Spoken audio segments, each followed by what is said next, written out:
आमचा सर्वांचा लाडका सखा 1 महिन्याचा होत आला आणि अगदी भल्या पहाटे 2 जीप आमच्या सातमाईंच्या वाड्यासमोर येऊन उभ्या राहिल्या. तेव्हा अगोदर आम्हा सगळ्यांना वाटलं की आमचे आबाच आलेत, कारण कोल्हापूरची मंडळी आपल्या जीपनं इथं यायची. म्हणून तातूनी बाहेर जाऊन बघितलं तर त्या जीपमधनं 6-7 माणसं कॅमेरा वगैरे घेऊन उतरली आणि सरळ तातूकडे येऊन म्हणाली, "काय रे पोरा, हा सातमाईंचा वाडा आहे ना?" तसा तातू त्या एवढ्या माणसांना कॅमेरे वगैरे घेऊन आलेले बघून गांगरला होता. तरी तो त्यातल्या त्यात म्हणाला की "हो, हा सातमाईंच्या खोताचा वाडा आहे, पण आपण इथे थांबा, मी आजीला आणि सगळ्यांना सांगून येतो." तसं ती मंडळी बरं म्हणून तिथे थांबली आणि क्षणात तातूने आमचा सगळा वाडा ओसरीवर गोळा केला होता. तेव्हा रामदास काका आजीला म्हणाले, "आये, ही काय भानगड आहे? थांब जरा, मी त्यांना विचारून येतो." तेव्हा आतली आमची गडबड ऐकून ती सगळी बाहेर असलेली मंडळी एकदम ओसरीवरच आली. तेव्हा इरली काकू सखाला आत पाळण्यात झोपून बाहेर आल्या होत्या. रामदास काकांनी त्या सगळ्यांना विचारलं की "आपण कोण? आमच्याकडे आपलं काय काम आहे?" तसे त्यातले एक उंच सावळे ग्रहस्थ लगबगीनं पुढं आले आणि म्हणाले, "माफ करा, आपल्या कोणालाही आगाऊ सूचना न देता आम्ही इथे आलो आहे. आधी मी माझी ओळख करून देतो. मी यशवंत जोगळेकर, हे अशोक नाईक, हे रमेश साळुंके आणि ही चारुशिला कांबळे." तेव्हा वैतागलेली माझी आजी म्हणाली, "अहो, तुम्ही काय फक्त तुमची ओळख करून द्यायला आमच्या वाड्यात आलात का? काम काय आहे?" तसे ते यशवंतराव एकदम थांबले आणि म्हणाले, "आजीबाई, आम्ही मुंबईचे पत्रकार आहोत. आम्हाला असं सांगितलं गेलं आहे की मांजरीवाडीतल्या सातमाईंच्या खोतांच्या वाड्यात 2 वर्षांपूर्वी एका मुलाचा मृत्यू झाला होता. पण ह्या वाड्याच्या दैवत सातमाई, त्यांच्या कृपेनं त्याचा पुन्हा पुनर्जन्म झालेला आहे आणि दिसायला ती दोन्ही मुलं एकसारखी आहेत. हे सगळं खरं आहे ना? आता हे सत्य जगाला कळावं म्हणून आम्ही त्या मृत मुलाचे पूर्वीचे फोटो आणि आत्ता जन्मला आहे त्या मुलाचे फोटो घेऊ.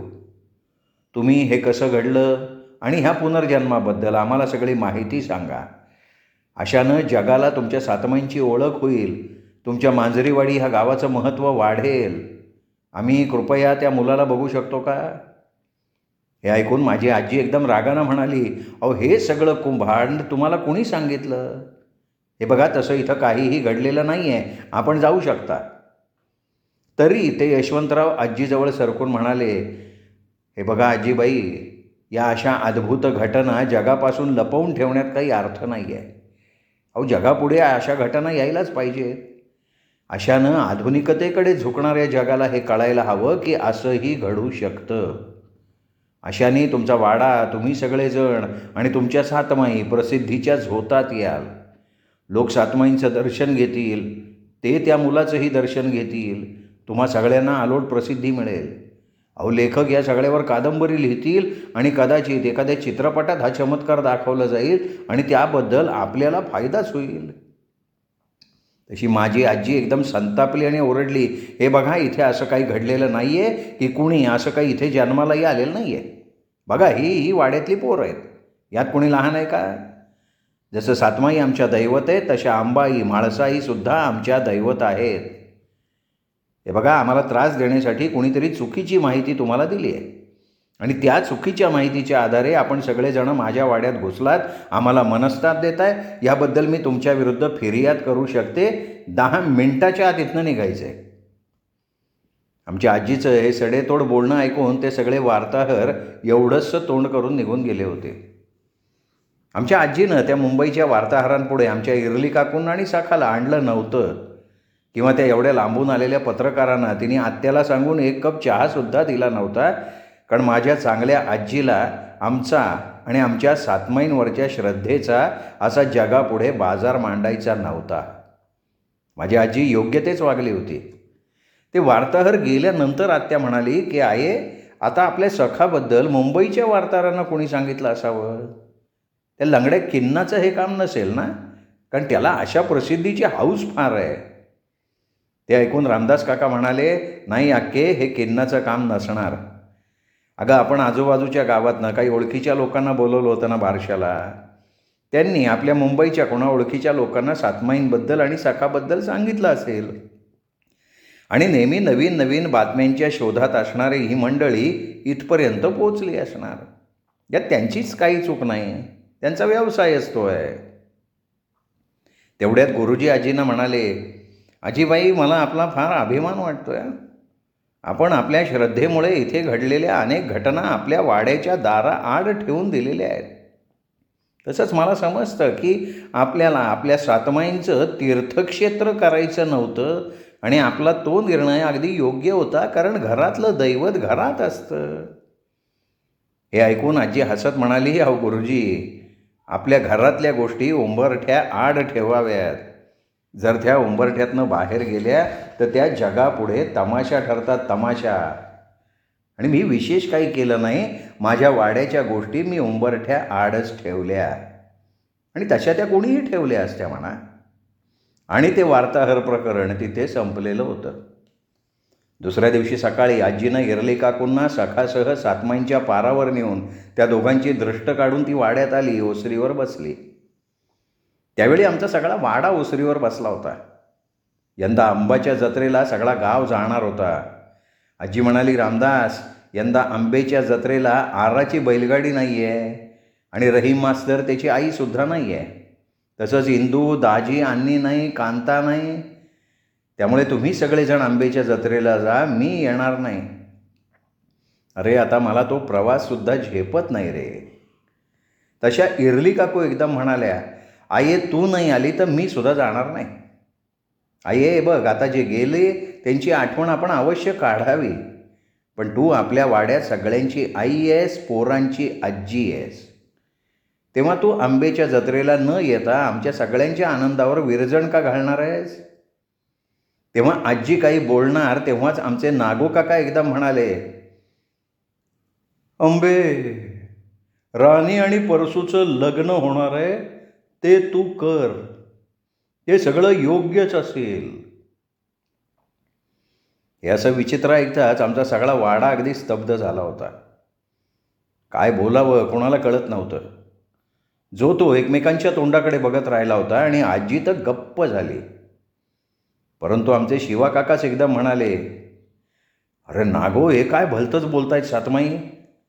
सातमाईंना माहिती आहे का नाही, राणी वहिनी अन्नी दादाची पत्नी आहे, त्याच्या 3 मुलांची आई आहे आणि हा परशुराम धनगर त्या घरचा घरगडी आहे. हे सगळं कसं शक्य आहे? सातमाईंनी हा निर्णय कसा घेतला? तेव्हा रामदास काका म्हणाले, शिवा, आता सातमाईच असं सांगतायत म्हणजे काहीतरी नक्कीच घडणार आहे आणि जे घडणार आहे ते सातमाईंना मंजूर आहे. तेव्हा आपण काय घडणार आहे याची वाट बघू. आये, तुला काय वाटतं?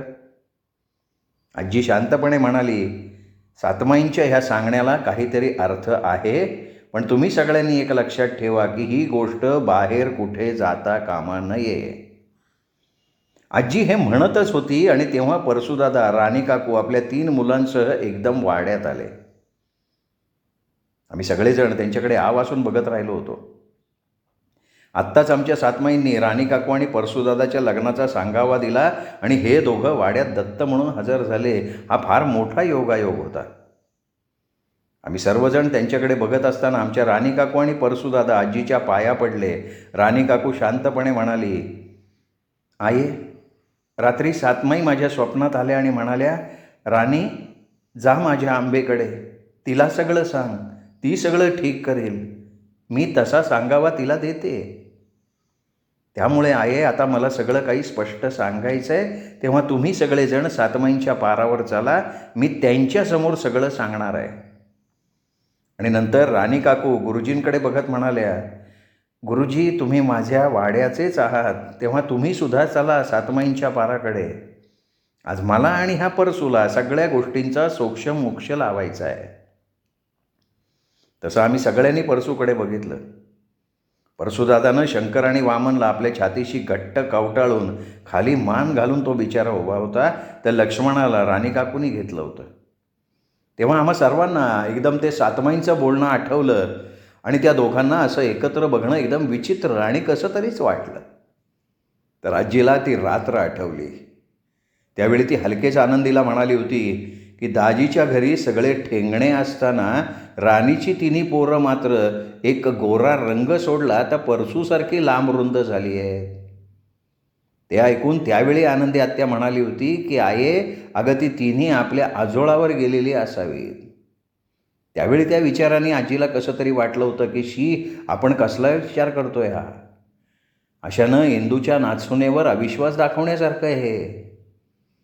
तसं राणीला तर आपण आपली मुलगीच मानलं असताना आपणही तिच्याबद्दल. या सगळ्या विचारांनी आजी लटपटत उठली आणि राणी काकूकडे स्थिर नजरेनं बघत म्हणाली, राणी, तुला माहिती आहे ना, सातमाईंच्या पारावर खोटं बोललेलं अजिबात चालत नाही. ध्यानात ठेव, तुझ्या पदरात 3 पोरं आहेत. जर सातमाईंना राग आला तर त्यांच्यावरून कधीही त्या आपल्या रक्षणाचा पदर काढून घेऊ शकतात. जेव्हा जे काही तुला सांगायचं आहे ते तू खरं खरं आणि स्पष्ट बोल. तुझी अडचण काय आहे ते सांग, त्यास तुला कौल देतील. आजी हे बोलत असताना आमची चिंगीमध्येच म्हणाली, आजी, सातमाईंनी आत्ताच सांगितलंय ना की. आजी चिंगीकडे बघत ओरडली, चिंगे, मोठी माणसं बोलत असताना थोबाड बंद ठेव. आनंदे, या सगळ्या पोरांना तुझ्या माझघरात ने, दाराला कडी घाल. आणि देवा, परसूदादाची आणि राणी काकूंची काय भानगड आहे हे आम्हाला कळण्यापूर्वी आत्याने आम्हा सगळ्या पोरांना तिच्या माझघरात कडी घालून डांबून ठेवलेलं होतं. मी तुम्हाला पुन्हा पुन्हा सांगते ते हेच ते की ही मोठी माणसं ना फक्त कामापुरती आमच्या लहानांचा उपयोग करून घेतात आणि त्यांचं काम आटोपलं की दह्यात पडलेल्या झुरळाप्रमाणे आम्हाला बाहेर फेकून देतात. आता राणी काकू काय सांगतात याची आम्हाला सुद्धा भयंकर उत्सुकता होती, पण नाही, आम्हाला कोंडून ठेवलं ना. मी आजीसारखं चिंगेवर ओरडले, चिंगे, तुला मध्ये मध्ये बोलायची काय गरज होती ग? आता बघ, तुझ्यामुळे आम्हाला सुद्धा राणी काकूची गंमत कळणार नाही. पण हे मी बोलत असताना माझ्या लक्षात आलं की आत्याच्या माझघराच्या खिडकीतनं सातमाईंच्या पारावर जर कोणी काही बोललं तर ते स्पष्ट ऐकू येतं. मी हलकेच सगुणेला खूण केली आणि आम्ही दोघीही अगदी घोरपडीसारखं त्या खिडकीला चिकटलो. आम्ही त्या सगळ्यांना सांगितलं की आम्ही राणी काकूचं बोलणं ऐकून नंतर तुम्हाला ते सांगतो. तेव्हा यमी, चिंगी, मंजी, येश्या, धोंड्या आणि मुरलींनी डोकं हलवलं. एकटा आमचा तातू मात्र सातमाईंच्या पारावर गेला होता. तो मोठा होता ना. आता आमच्या वाड्याला हाच प्रश्न पडला होता की इंदू आजीची ही नाचसून आता कुठलं गुपित सांगणार आहे. त्यावेळी राणी काकू आपल्या लक्ष्मणाला घेऊन सातमाईंच्या समोर बसल्या आणि तिच्या शेजारी परसूदादा, शंकर आणि वामनला घेऊन बसला होता. आम्हाला खिडकीतनं ते सगळं स्पष्ट दिसत होतं. आमची सगळी मंडळी सातमाईंच्या पाराखालीच उभी होती. तेव्हा मी आणि सगुणेनं बघितलं, राणी काकूंनी आपल्या 3ही पोरांना सातमाईंच्या पुढे ठेवलं आणि म्हणाल्या, आये, मी सातमाईंच्या पुढे माझ्या पोरांना आणि परसूला ठेवून जे काही घडलं ते सगळं सत्य स्पष्टपणे सांगणार आहे. आणि त्या सगळ्या घडलेल्या घटनांना माझ्या सातमाई साक्षी आहेत. आणि नंतर राणी काकूंनी अगदी पहिल्यापासनं सगळं काही सांगितलं. त्यांच्या लग्नानंतर इंदू आजींनी नातवंडांसाठी केलेला हट्ट, अन्नीचं नपुसकत्व, इंदू आजींची तिला दिवस न गेल्यामुळे काडीमोड द्यायची धमकी, राणी काकूंच्या घरची गरीब परिस्थिती. तेव्हा फक्त आपल्याला आणि आपल्या कुटुंबाला त्या गरिबीतून वाचवण्यासाठी तिने परसूकडे केलेला एका मुलाचा हट्ट, आणि तेव्हा परसूनं नाईलाजानं तिच्याशी गांधर्व पद्धतीने केलेला विवाह आणि त्याचं आजन्म अविवाहित राहण्याची शपथ घेणं. राणी काकूंनी सगळं रडत पडत वारंवार सातमाईंची शपथ घेत सांगितलं. आणि नंतर झालेला शंकरचा जन्म. त्यात राणी काकूंनी पुन्हा पुन्हा हेच सांगितलं की तिला पूर्वी आलेले ते वाईट अनुभव, त्यांच्या वडिलांचं ते ओल्या शेतात सतत खोकत खपणं, आईचं आजारपण, भावंडांचं विशेषतः नारायणाचं शिक्षण आणि ह्या सगळ्या परिस्थितीमुळे आपला कसा नाईलाज झाला हे सांगून राणी काकू एकदम म्हणाल्या, आये, यातलं एक अक्षर खोटं असेल तर ह्या क्षणी मला, परसूला आणि माझ्या पोरांना सातमाई भस्म करून टाकू देत. त्यावेळी राणी काकूंचं हे महाभारत आमचा वाडा एक अक्षर न बोलता फक्त तिच्याकडे आणि परसूकडे बघत ऐकत होता. राणी काकू पुन्हा म्हणाल्या, आये, मला आणि परसूला आता हा खोटेपणा सहन होत नाही, कारण आता मला ह्याला माझ्या आईवडिलांबरोबर आणि माझ्या भावंडांबरोबर राहायचं आहे.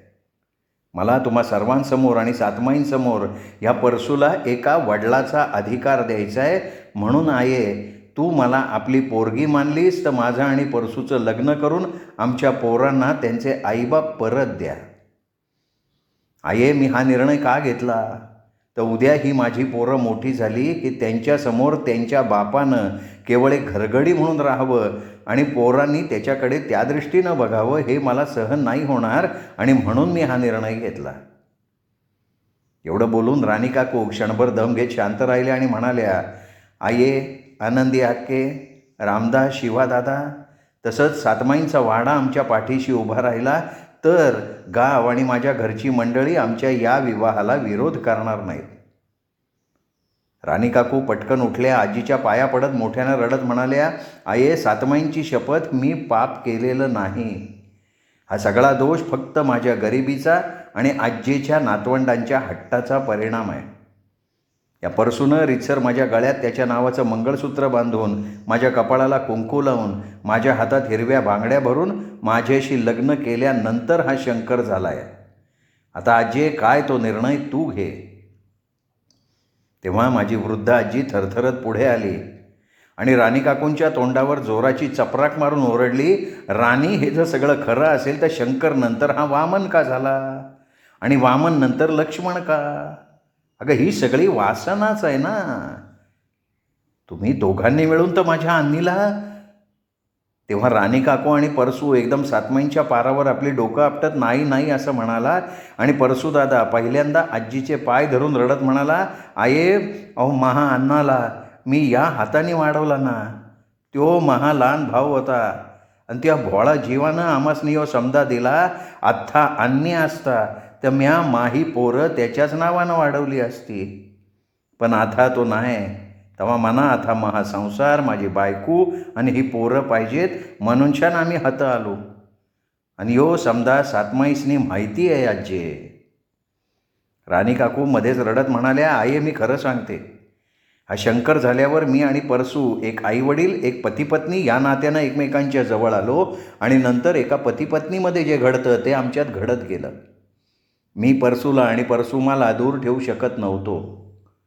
त्यात शरीराच्या वासना माणसाला असतातच ना. त्यामुळे वामन, नंतर हा लक्ष्मण आला.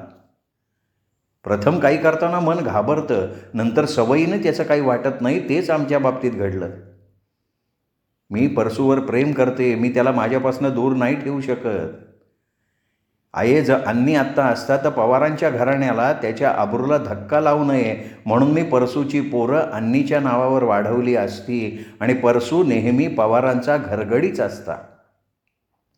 पण आता कोणीच नाही आहे तर परसूला त्याचा हक्क द्यावा असं मला वाटलं. कारण जगापुढे मी या तिन्ही पोरांची आई आहे, तर हा परसू आम्हा सगळ्यांपासून दूर आहे आणि ते मला नको आहे. त्यात सातमाईंनी मला कौल दिलं आहे, तेव्हा व्हायचं आहे ते होऊ दे म्हणून आम्ही इथे आलो ना. तेव्हा पुन्हा आमचे नागू काका अचानक म्हणाले, अंबे, राणी आणि परसू खरे आहेत. ती दोघं चांगली आहेत. परिस्थितीमुळे त्यांना तसं वागावं लागलं. अंबे, तू त्यांचं लग्न लावून दे, कारण ज्याला त्याला त्याचा त्याचा हक्क मिळायला हवा आणि अन्नीच्या मुलांवर माझ्या रक्षणाचा पदर आहे. तशी आजी समाधानानं राणी काकूंकडे बघून हसली होती. सातमाईंनी परसूची पोरं अन्नीची पोरं म्हणून स्वीकारली होती आणि यात काही पाप नव्हतं. तेव्हा थोडा विचार करून आजी वळून रामदास काकांना म्हणाली, पोरा, काय करायचं रे? तेव्हा रामदास काका म्हणाले, आये, आपल्याला नीट विचार करावा लागेल, कारण गाव आणि राणी वहिनीचे आई वडील या लग्नाला सहजासहजी होकार देतील का? त्यात परसू आहे धनगर. त्यात सगळ्यात महत्त्वाचं म्हणजे या संबंधात मालकीण आणि नोकर हा फरक उरतोच ना. आये, आपण विचार करून ठरवू की हे कार्य कशा प्रकारे करता येईल. तेव्हा ही सगळी गंमत बघत ऐकत मी आणि सगुणा त्या खिडकीला अगदी चिकटलेलो होतो. तेव्हा यमी, चिंगी, मंजी, येशा, धोंड्या, मुरली आमच्या मागे आमचे परकर ओढत काय झालं आम्हाला सांगा म्हणून मागे लागले होते. त्यात ती माझघराची खिडकी एवढीशी, ती माझ्या आणि सगुणीच्या डोक्यानं भरलेली होती, त्यामुळे त्या कोणाला बाहेर बघता येत नव्हतं. फक्त आमची डोकी बघत ती एवढा वेळ सहनशीलतेनं उभी होती. माझा परकर यमी जास्त ओढायला लागली तेव्हा मी मागे बघत म्हणाले, यमे, आपल्या राणी काकूचं परसूदादाचं लग्न होणार आहे, तेव्हा आता तिथे लग्नाची बोलणी चालली आहे. आता मी तरी त्यांना काय कप्पाळ सांगणार होते.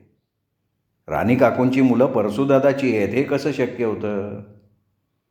राणी काकूचं तर अन्नी काकाशी लग्न झालं होतं ना. ही माझी शंका मी सगुणेला सांगितली. तशी ती एकदम म्हणाली, मरू दे ग सरस्वती, आपल्याला काय करायचं आहे. तरी बघ, राणी काकूचं लग्न जर परसूदादाशी झालं तर अन्नी काकाची मुलं परसूदादाची होणार का नाही. तेव्हा कुठे माझ्या मठ्ठ डोक्यात प्रकाश पडला की हे असं गणित आहे. आजी आणि नंतर ती सगळीच मंडळी आत आली तेव्हा आत्यानं दाराची कडी काढली, आम्हा पोरांना मोकळं केलं. मी मुद्दाम विचारला आत्याला, आत्या, राणी काकूंनी काय सांगितलं. आत्या एकदम म्हणाली, सरस्वते, हे तुम्हा लहान मुलांना काही पडलेलं नाही आहे, चला पळा तुम्ही. तेव्हा भावळट आमची यमी लगेच म्हणाली, आत्या, आम्हाला सगळं कळलं आहे, सरस्वती आणि सगुणा. पण नशीब पुढचं काही ऐकायपूर्वी आत्या ओसरीवर गेली. मी सगुणेला म्हणाले, या यमीला ना कुठं काय बोलावं याचा पोच नाही आहे बघ. तेवढ्यात आम्हाला आठवलं आमची सगळी मंडळी ओसरीवर पुढं काय करायचं हे ठरवणार आहेत. मग आम्ही घाईघाईत ओसरीवर पळालो. त्यावेळी आमच्या सगळ्या मंडळींची जशी गाव बैठक बसते ना तशी बैठक बसली होती ओसरीवर. आजी म्हणाली, आता प्रत्येकानं आपापलं मत द्या.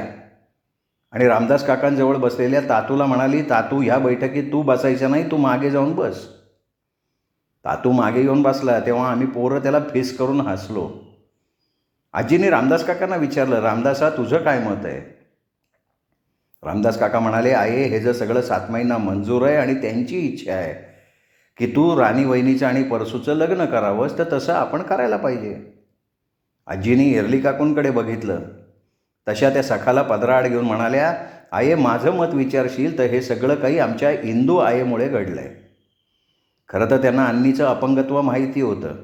साधं शेंबूड पुसायची त्याला अक्कल नव्हती, तरी त्यांनी त्याच्या लग्नाचा विचार केला. का तर अन्नीला त्याची पत्नी सांभाळेल आणि त्याला त्याच्या चुलीजवळ भाकरी मिळेल. ते ठीक होतं. त्या चुलीमुळे राणी वहिनीचं आणि तिच्या कुटुंबाचं भलं झालेलं होतं. पण नंतर अन्नी आणि राणी वहिनीकडनं त्यांच्या मुलाची अपेक्षा करणं हे भयंकर मूर्खपणाचं होतं. त्यात इंदुआईचा हट्टी स्वभाव आपल्या सगळ्यांना माहिती आहे. राणी वहिनी जर तिला सोडचिठ्ठी मिळाली तर आपल्या कुटुंबाला घेऊन बुडणार होती. त्यात आहे, मला एक सांगावंसं वाटतं, राणी वहिनींनी केवळ आपल्या कुटुंबासाठी आपल्या यौवनाचा बळी दिला आणि हे लग्न केलं. त्या सगळ्यांबरोबर ती खुशही होती. पण नंतर इंदुआईनं तो नातवंडांचा हट्ट धरला, त्यामुळे हे सगळं घडलं.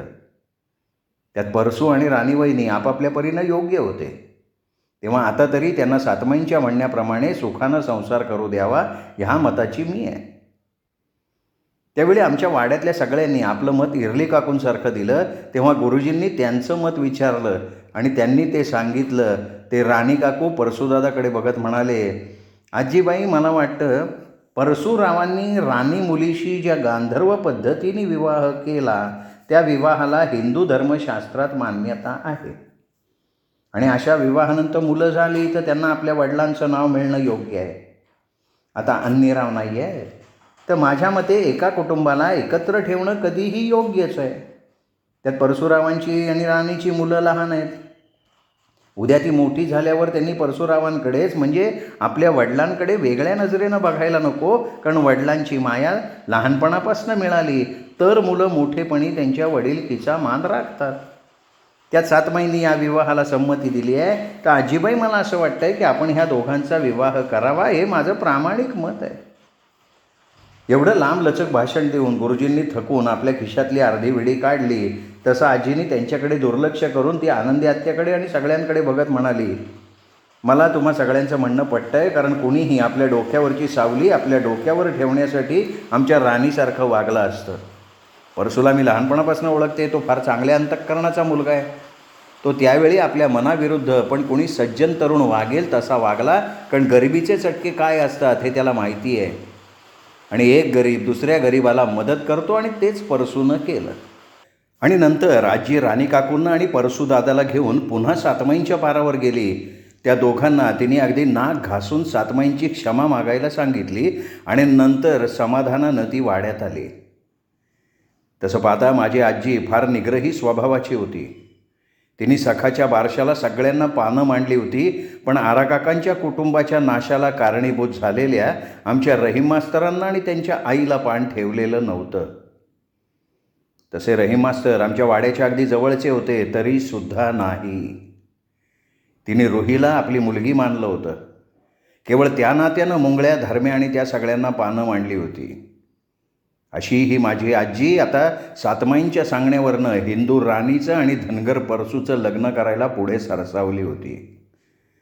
त्यावेळी तिला माहिती होतं, जर कुणाच्या हातून काही चुकी घडली तरी नंतर त्या गोष्टीचा पश्चात्ताप होऊन त्याबद्दल कुणी क्षमा मागितली तर त्या पश्चात्तापानं ती व्यक्ती क्षमेला पात्र ठरते, पवित्र होते. आणि तीच भावना आजीला राणी आणि परसूमध्ये जाणवली होती. कारण पाप हे नेहमी अंधारात लपलेलं असतं, ते सगळ्यांच्या समोर यायला घाबरतं. पण राणी आणि परसूने सातमाईंच्या पारावर येऊन त्यांच्या हातून घडलेल्या कृत्याची कबुली देऊन माफी मागितली होती. आणि ह्याचाच अर्थ त्या दोघांच्या मनात पापाची भावना नव्हती. नंतर माझी आजी उठत म्हणाली, आता इथल्या कुठल्या गोष्टीची कुणीही बाहेर वाच्यता करायची नाही, कारण पवाराची अब्रू तीच आता खोतांची अब्रू आहे. मग आजी राणी काकूंना आणि परसूदादाला म्हणाली की आता तुम्ही दोघं निघा, आम्ही नंतर विचार करून तुम्हाला कळवतो. कारण एकदम तुम्हा दोघांच्या लग्नाचा विषय गावासमोर ठेवता येणार नाही.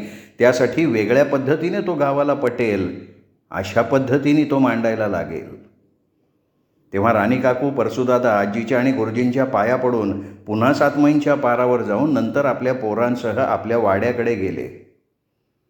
आणि आजी ती दोघं गेल्यानंतर गुरुजींना म्हणाली, पाहिलं ना गुरुजी, ही पोरं असा घोळ घालून ठेवतात, नंतर ते आम्हाला नुसतं राहायला सांगतात.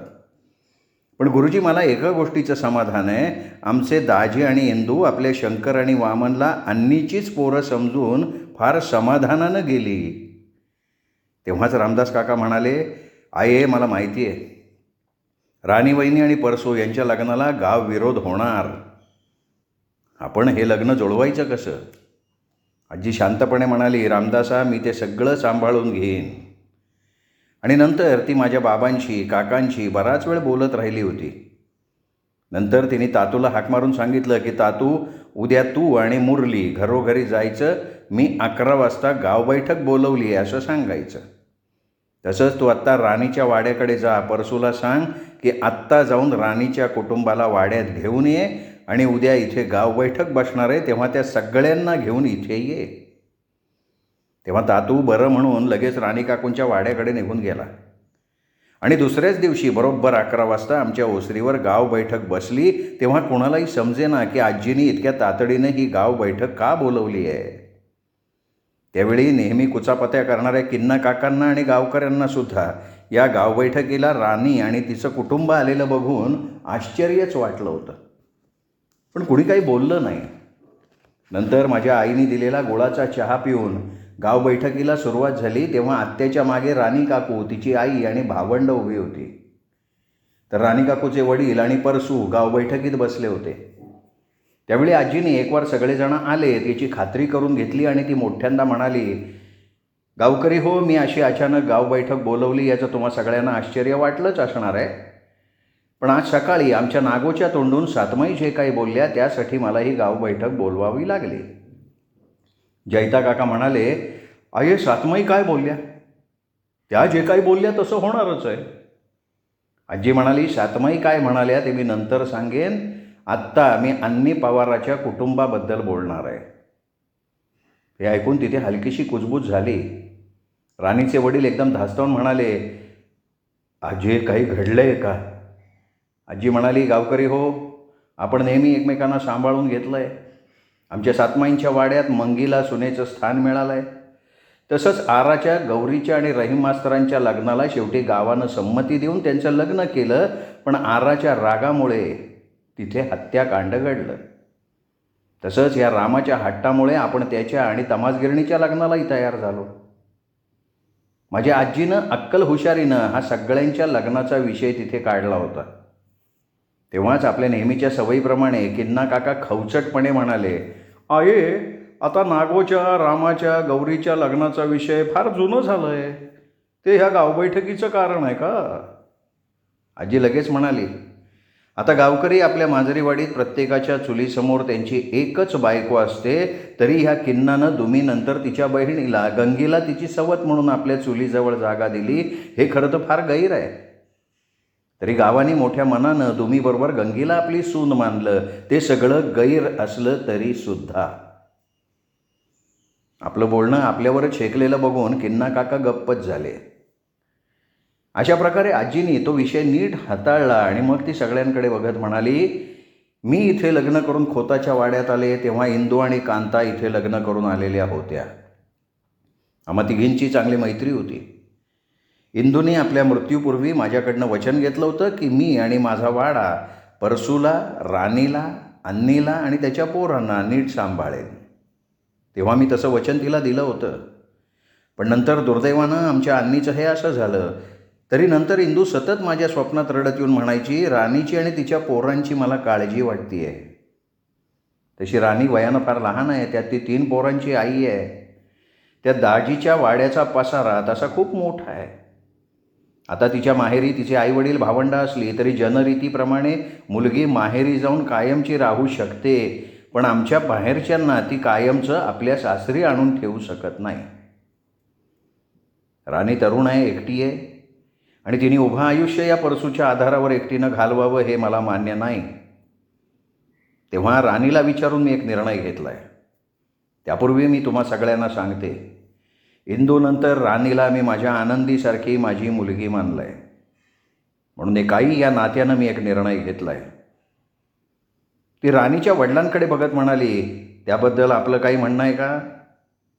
राणीचे वडील चटकन म्हणले, नाही आजीबाई, आपण राणीबद्दल योग्य तो निर्णय घेऊ शकला.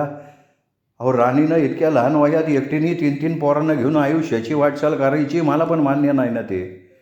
तसं मी एकदा राणीकडं त्याबाबत बोललो, तिने सरळ नकार दिला. तिच्या आईने सुद्धा अनेक वेळा तिला दुसरं लग्न करायचा सल्ला दिला, पण राणी आपल्या नकारावर कायम राहिली. म्हणून आपण तिच्या लग्नाचा विचार करणार असाल तर आम्हाला मान्य येते. तसे आमचे दौलती काका एकदा म्हणाले, आईचं तसं असेल तर तिच्यासाठी तिच्या पोरांना सांभाळणारा योग्य असा तरुण आम्ही बघू. किन्ना काका म्हणाले, आये, मिरजेत एक माझा ओळखीचा तरुण आहे, त्याची बायको गेल्या वर्षी बाळंतपणात वारली. आता आपल्या लहान पोरांकरता तो दुसरं लग्न लावणार आहे. त्याला पहिली एक मुलगी आहे. जर राणी वहिनीशी त्याचं लग्न झालं तर तो त्या 5 पोरांना सांभाळेल. रामदास काका म्हणाले, छे किन्ना, हे स्थळ नाही जमणारा. अगोदरच अन्नीला 3 पोरं आहेत, त्यात या 2 पोरांची भर. छे असलं स्थळ राणी वहिनीला नको. त्यापेक्षा एखादा चांगला होतकरू तरुण बघूयात. तेव्हाच आमचे रामकाका म्हणाले, आये, आपल्या शिरगुप्पीत ती देवळाजवळची पिठाची गिरणी आहे ना, त्या गिरणीत एक हिंदू तरुण राजाराम म्हणून काम करतो. तो आपल्या राणी वहिनीला शोभण्यासारखा आहे. त्यात तो अविवाहित आहे, गरीब आहे. तो सहज राणी वहिनीशी लग्नाला तयार होईल. तेव्हाच लिंबोणी काका म्हणाले, राम्या, मी त्या राजारामाला ओळखतो. तो 1 नंबरचा दारोडा आहे, व्यसनी आहे. अरे, तो दारूच्या व्यसनात दाजीची इस्टेट 1 महिन्यात फुकून टाकेल.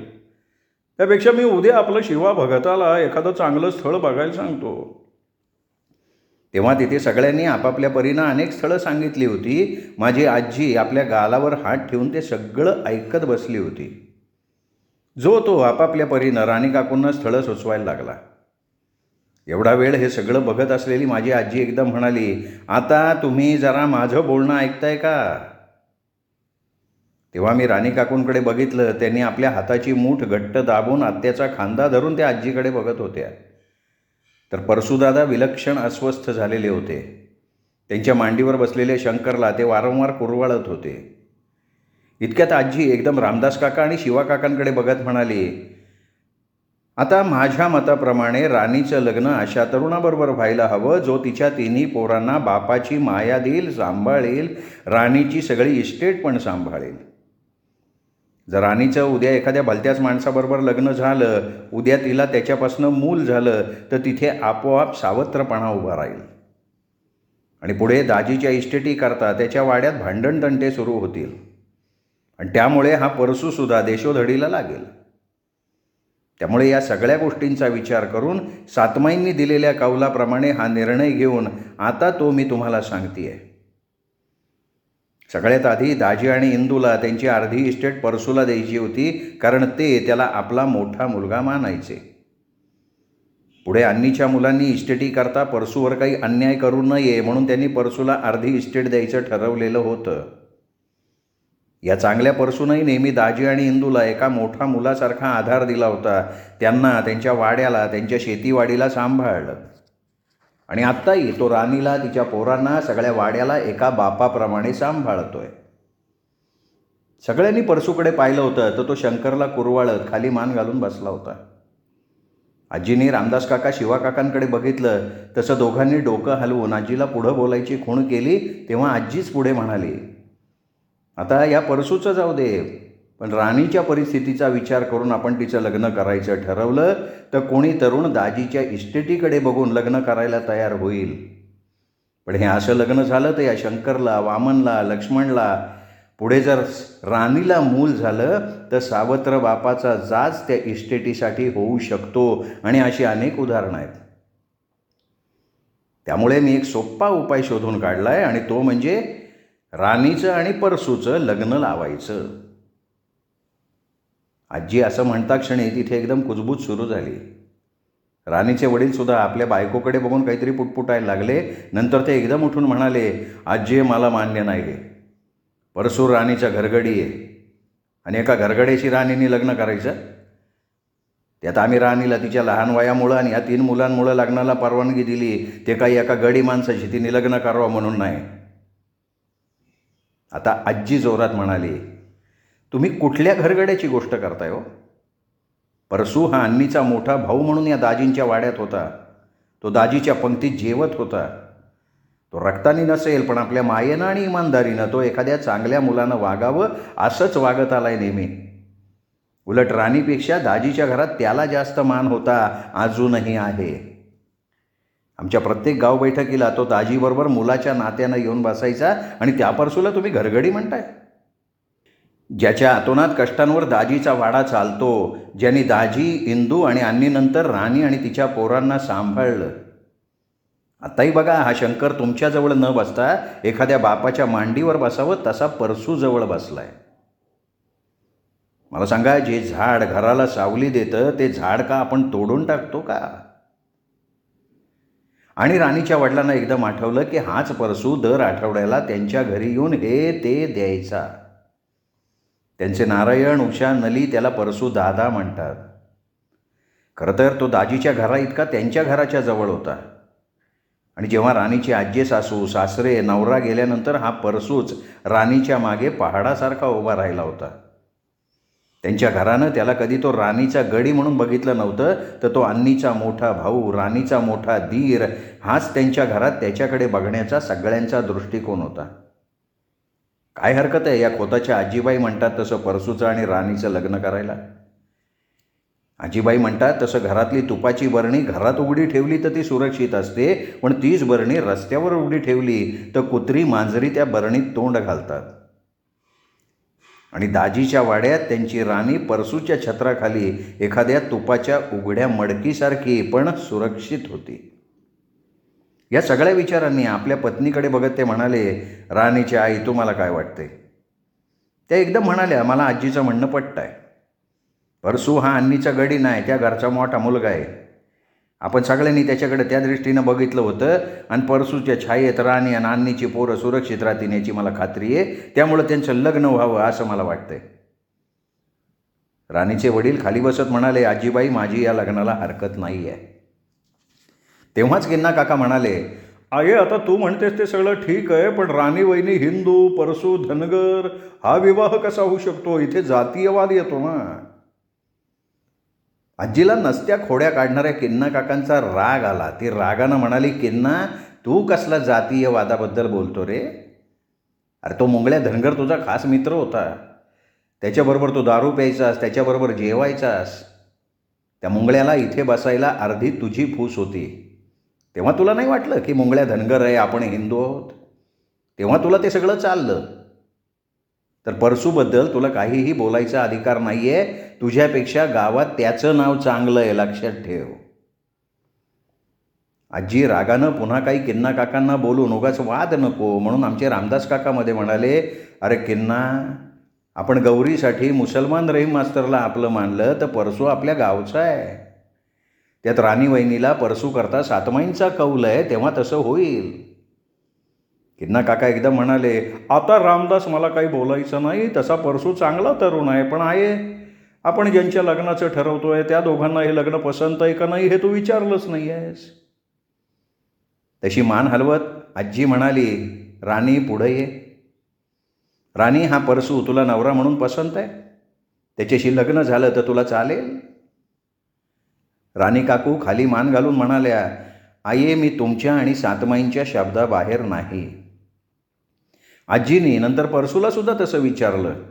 तसा तो शंकरला घट्ट जवळ घेऊन म्हणाला, आये, म्या पण तुया सातमाईच्या आणि गावाच्या शब्दाबाहेर नाही. मना यो वाराड चालन. माया अन्नीची पोरं ती माही पोरं आहेत, म्या त्यासनी सांभाळन. नंतर सगळ्यांनी या लग्नाला होकार दिला आणि आजीनं सुटकेचा श्वास सोडत ती मुद्दाम गुरुजींना म्हणाली, गुरुजी, आपलं काय म्हणणं आहे? गुरुजी नम्रपणे म्हणाले, आजीबाई, परशुराव एक चांगले तरुण आहेत आणि ते राणी मुलीसाठी योग्य वर आहेत. आपला निर्णय अतिशय योग्य आहे. त्यावेळी राणी आणि परसूनं मनातनं आजीला, सातमाईंना लाख लाख धन्यवाद दिले.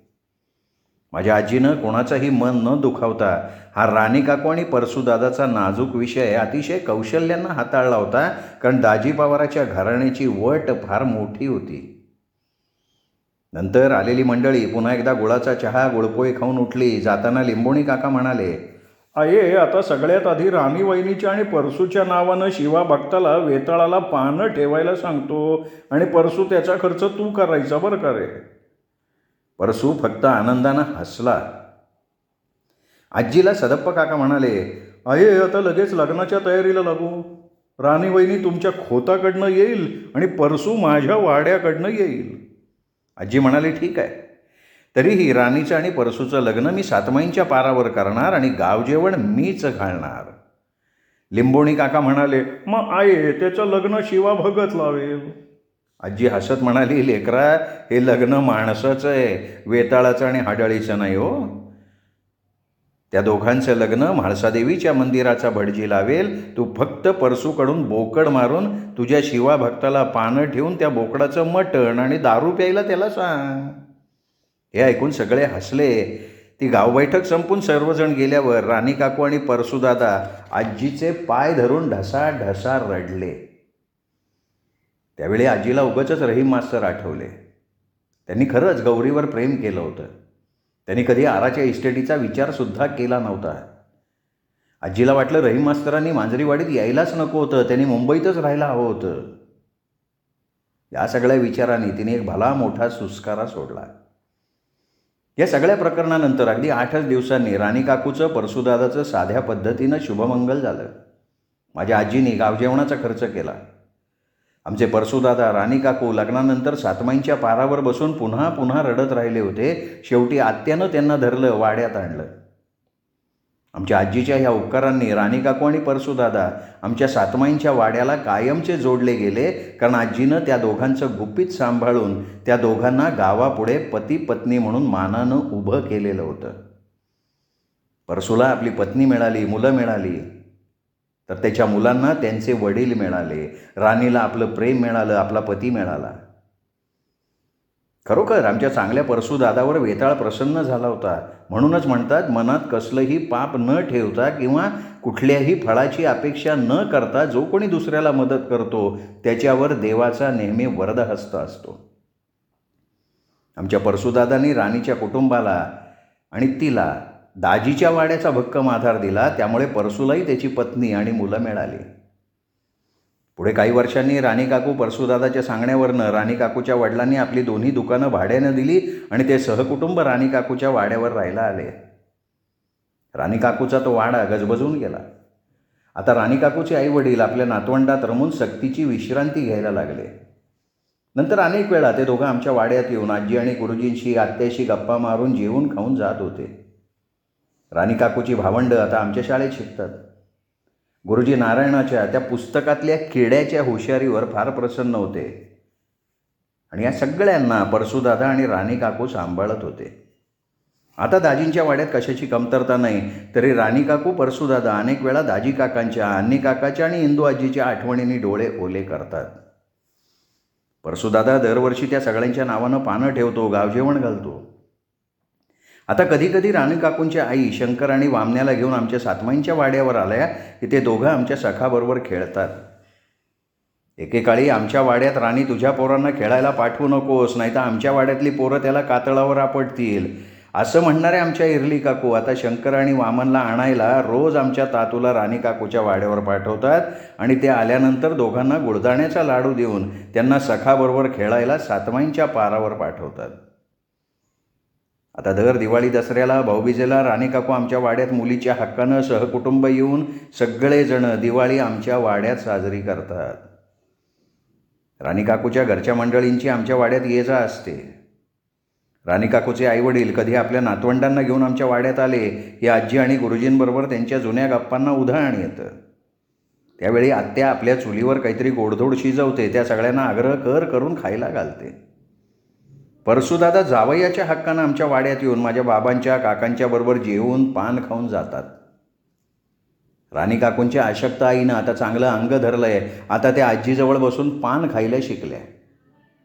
आमच्या वाड्यात त्या आल्या ना की बहुतेक वेळ त्या आमच्या आत्याबरोबर असतात. राणी काकूचा भाऊ नारायण पुढच्या शिक्षणासाठी नंतर चिकोडीला गेला. पण ही नंतरची गोष्ट आहे हो. आत्ता दाजी काकांच्या वाड्याचं पुराण थांबवते, मी आमच्या वाड्याकडे पुन्हा मागे येते. आता श्रोते हो, हा भाग इथेच संपला. पुढचा भाग